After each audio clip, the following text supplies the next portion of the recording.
What's going on, guys? I'm FlynnMasters, and today I'll be doing another what if video, and that is what if the signature dish challenge was an elimination challenge.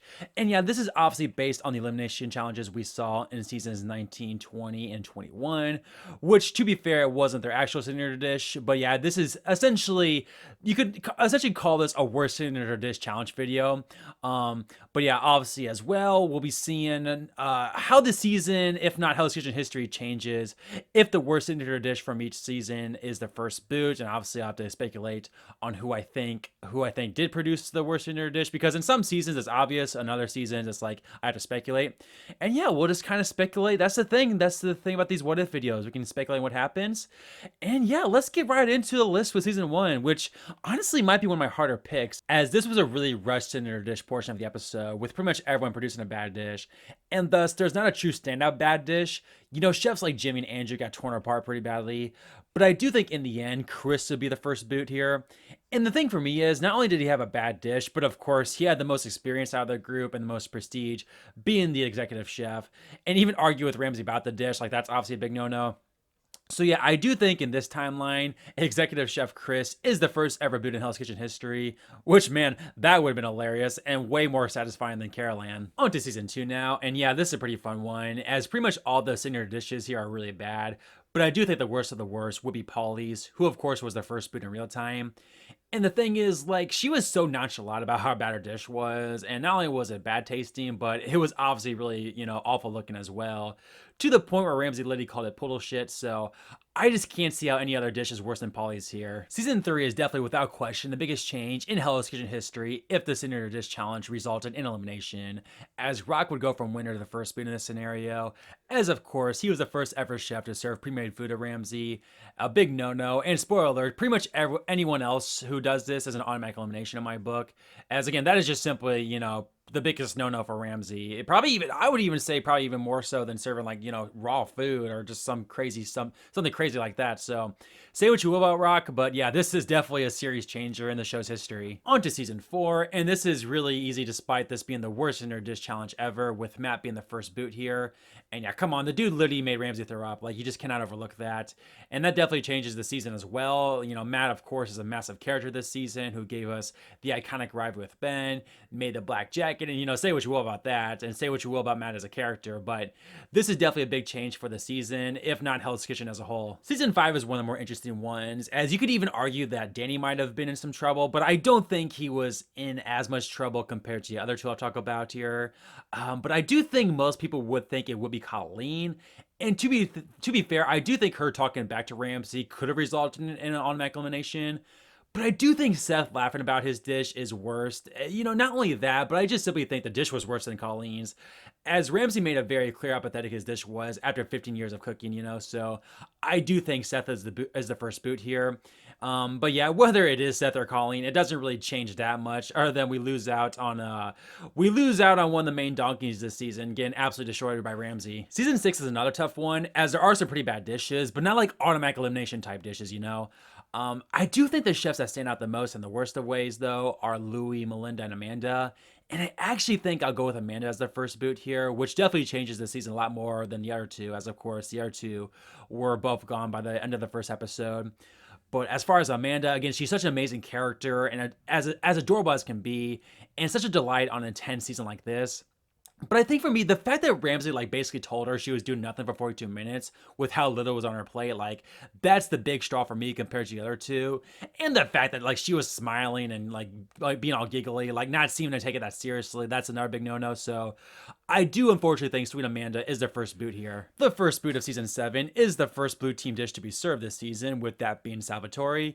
And yeah, would start to lose Salvatore this early despite being a relatively early boot anyway, as he's literally one of the most beloved early boots in the show's history. But again, not only a bad dish, but he didn't even make his own pasta. Ramsay said himself, an Italian who doesn't make his own pasta from scratch, what in the world, so a pretty easy first boot in this scenario. Season 8 now, with Antonia being the first boot, as she literally served the worst in her dish of all time. And this of course changes pretty much nothing, as Antonia was the first boot in real life, but obviously in this instance, she'd be booted due to her skills, as opposed to real life where she was gone because she was forced to be medevac. So But yeah, this is probably the most lackluster change in this alternate universe. Season 9, and we return to the pre-made dishes, with Jonathan being the moron who served pre-made pineapple due to limited time, of course, and thus the easy boot in this scenario, which doesn't change too much on this season. I mean, Jonathan had his good and bad moments for sure, and was a pretty big character during this time. But in the end, with being a mid-game boot, he ultimately, nothing too much changes if Jonathan is their first boot here. Season 10 is a two-horse race in my opinion, and possibly the closest two-horse race on my list. I mean, there was a lot of bad dishes here, but you know, the ones that were highlighted on the show were Tavon and Guy. Now, Guy, I mean, he didn't deny how bad his dish was, and I do actually think that's what saves him compared to Devon, and thus the executive chef is still the first boot in this timeline, as his dish was highlighted over all the other dishes with just how much of a mess it was. But yeah, this is definitely a tough one for sure, maybe a cop-out pick, but I do think HK history remains relatively the same here. Season 11 is a very interesting one, as there were a ton of bad dishes, but nothing that truly stands out as the obvious one that result in an automatic elimination, like again, something that made him ill or a pre-made dish. But I do think there is one dish that would simply have to result in elimination if it did come to that, with that being Susan's raw lamb dish. And again, that's the thing. The fact that this dish could literally kill him is, you know, what would do Susan in my opinion. Not to mention the fact that, you know, she served it to him and didn't seem, you know, unlike Guy, you know, didn't seem like she was going to say anything was wrong with it, despite it being clear as day that it was undercooked. So, and yeah, with Susan being the first boot here, again, a massive change for this season, as she was the underdog of the season, who was able to sneak her way into a black jacket. Yeah, but that would simply never happen in this scenario. So as unbelievable as it sounds, we go on a pretty big tirade here of chefs getting eliminated due to serving pre-made food for their signature dishes, with the first one being Mike. And not only did he serve a pre-made dish, but he gave attitude to Ramsay. So yeah, a very easy first boot here. And not much changes other than we don't see that iconic fight in episode 3. And speaking of first boots, the first boot of season 13 remains the same, as JP is the first boot even in this universe. And even though he didn't serve pre-made food, like, he finished his dish with freaking 20 minutes to go and still butchered the entire dish, and even got threatened to be eliminated on the spot, which is definitely the deal breaker for me when it comes to JP, compared to the other dishes that received a 1 this season, you know, like Aaron, Frank, and especially Latasha, who I think would be the first boot if not for JP making an even worse dish. Season 14 is interesting, as it's a two-horse race between Chris and Monique, but again, I do think the latter has to be the first boot. Now, I did actually debate this one, as I do think, you know, objectively Chris's dish was all around worse than Monique's. But again, I can't imagine Ramsay overlooking, you know, serving pre-made food, no matter how small it may be. You know, I think Monique's was jam in this case, you know, even then, and despite how bad Chris's dish was, I do think Krista survives over Monique in this scenario. Season 15, and again, we keep going with the pre-made food eliminations now with Kevin and his pre-made dough.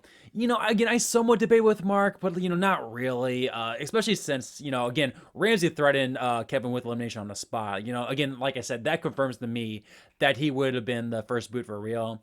So yeah, a pretty easy first boot here, as he probably should have been in real life. On to season 16, and we finally finish off this run for now of pre-made dishes, with that being Kim.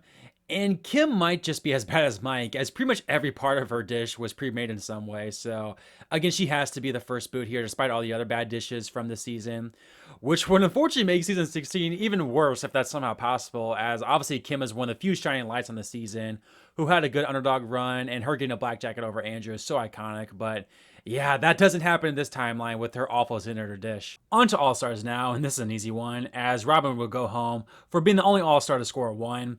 I mean, Ramsay even touched on before tasting how you shouldn't even be an all-star if you get a 1. And yeah, this would obviously change the season quite a bit, as a black jacket chef is the first one gone, and the prestige of the 2-time black jacket club I'm sure would be a lot better. And we wouldn't have to deal with Robin's antics this season, so this is truly a good outcome in my eyes. Season 18 has another battle between the only 2 chefs who got a 2 on their signature dish, and a battle of the 2 first boots in the season in real life, and Jen and Scott. I do think, though, they're switching this timeline, as Jen is the first boot, and I think this is simply because she's the veteran and Scott is the rookie, and thus, you know, Ramsay would expect more from her and eliminate her over Scott for that reason, even if Scott had the worst dish. And, you know, say what you will about Jen leaving this early, but we no longer get that iconic, you're trying to clown me moment from her this season.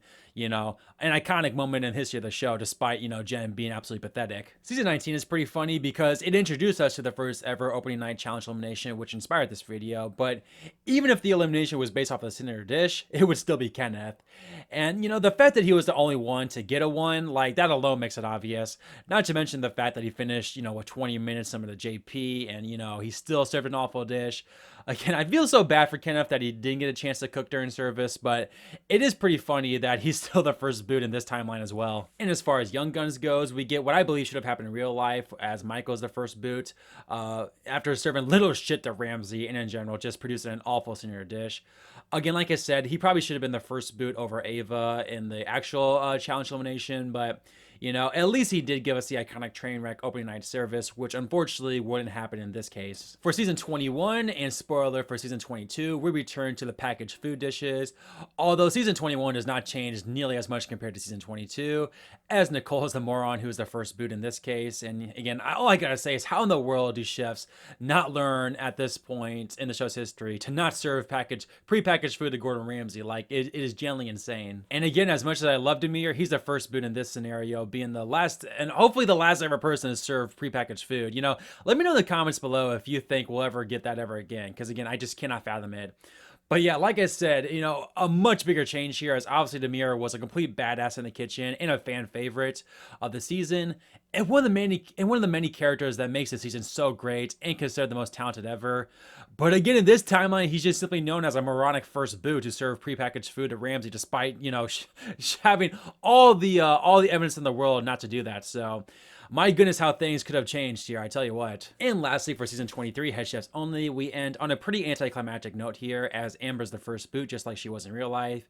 And again, she had a good dish, but I mean, she got a 3 while everyone else got a 4 or 5. Like, there's just no other around here that, she's the first boot no matter what this season. So there you have it, guys. My predictions on the first boot from each season had this in their dish challenge been elimination challenge.